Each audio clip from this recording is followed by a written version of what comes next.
નમસ્કાર દોસ્તો, set common entrance test 2026 માટેની તમારી વિભાગ બૌદ્ધિક યોગ્યતા કસોટીનો ચોથો ટેસ્ટ તમે ખૂબ જ સારી રીતે દોસ્તો 3 ટેસ્ટ આપી ચૂક્યા છો। ધોરણ 5 ની વાત છે, તારીખ ખૂબ જ નજીક આવી ગઈ છે 31/1/2026 રોજે રોજ દોસ્તો આપણી ચેનલ પર નવા વિડીયો પડતા હોય છે। આજે 10 માર્ક ગુણનો આજે સરસ મજાનો વિડીયો જોઈએ।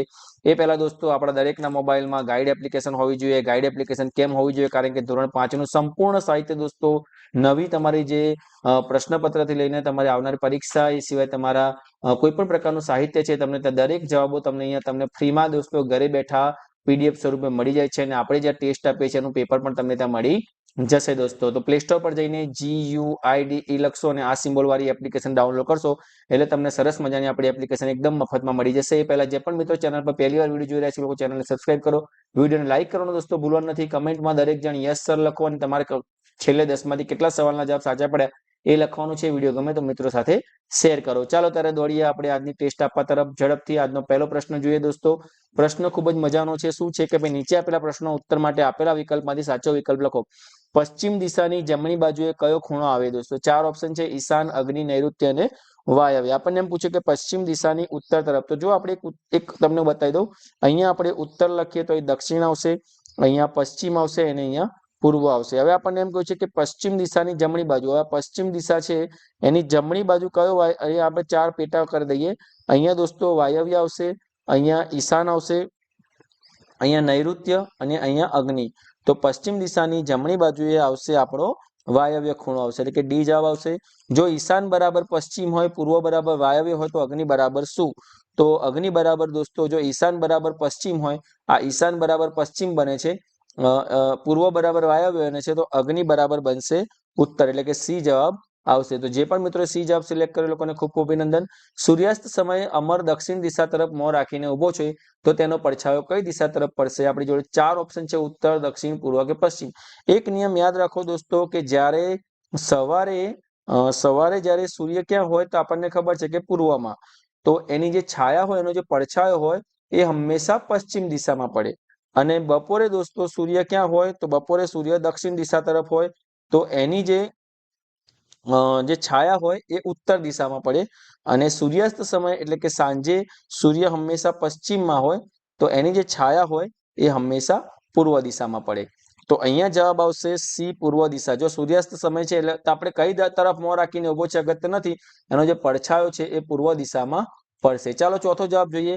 સૂર્યોદય સમયે રમેશ ઉત્તર દિશા તરફ મોં રાખીને ઉભો છે। જો સૂર્યોદય સમયે રમેશ ઉત્તર દિશા તરફ મોં રાખીને ઉભો છે તો તેનો પડછાયો, આપણને ખબર છે કે મોં ગમે તે બાજુ રાખ્યું હોય પણ એનો પડછાયો હંમેશા સૂર્યોદય છે એટલે એનો પડછાયો પશ્ચિમ દિશા તરફ પડશે, અરે પૂર્વ દિશા તરફ પડશે। એટલે કે ચોથાનો જવાબ આવશે ડી, પશ્ચિમ દિશા તરફ। કઈ બાજુ આવશે? ચોથામાં આવશે ડી, પશ્ચિમ દિશા તરફ। જ્યારે સવાર હોય અને સૂર્ય ત્યારે એની જે છાયા હોય એ પશ્ચિમ દિશા તરફ હોય છે, તો જેનો જે પડછાયો છે એ ડી, પશ્ચિમ દિશા તરફ પડશે। રમેશ દિવાલની ઘડિયાળમાં 1:15 વાગે, હવે આપણી આ ઘડિયાળ છે દોસ્તો, સમજીએ આપણે। મિનિટ કાંટો અહીંયા 12 છે, અહીંયા 3 છે, અહીંયા 6 છે અને અહીંયા 9 છે।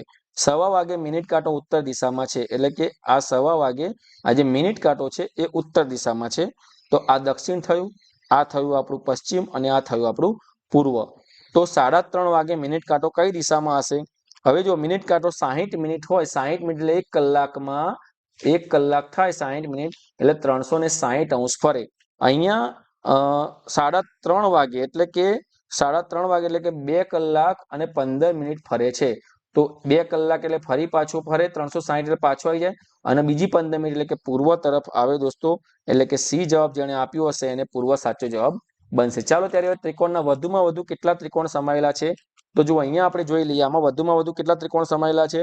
તો 1, આ 2, આ 3, આ 4 અને આ આખો ત્રિકોણ આપણે ગણીએ તો 5, તો અને બીજો કયો, અને આ આખો ત્રિકોણ ગણીએ તો 6। તો વધુમાં વધુ આ આકૃતિમાં સી એટલે કે 6 ત્રિકોણ સમાયેલા છે। ચલો ત્યારે અહીંયા જોઈએ વધુમાં વધુ કેટલા ત્રિકોણ સમાયેલા છે। તો જો આપણે આમાં શું કરવાનું, જેટલા હોય એટલા આપણે ગણ નાખીએ। 1, 2, 3, 4, 5, 6, આ તો ખરા જ બધામાં 1, 2, 3, 4, 5 અને 6।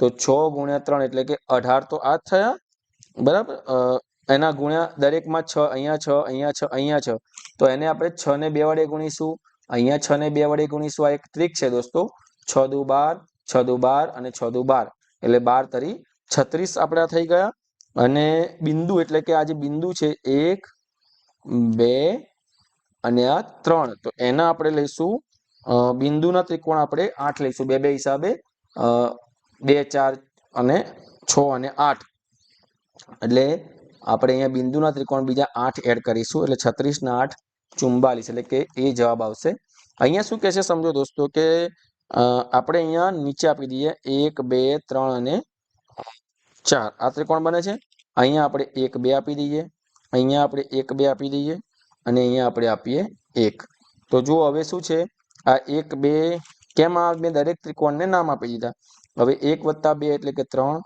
પછી 1 + 2 એટલે કે 3 આ દરેકના જો આ 1 3 આ 3 પછી આ 3 1 + 2 એટલે કે અહીંયા કેટલા થાય છે 1 2 3 4 1 + 2 + 3 + 4 એટલે આ 10 અને છેલ્લો પેલો વધ્યો 1 તો 3 ને 3 6 10 ને 1 16 ને 17 અહીંયા ત્રિકોણ બને છે એટલે કે એ જવાબ આવશે હવે ચોથાની આકૃતિમાં જોઈએ દોસ્તો અહીંયા આપણે જુઓ 1 આ 2 આ 3 3 4 પછી આ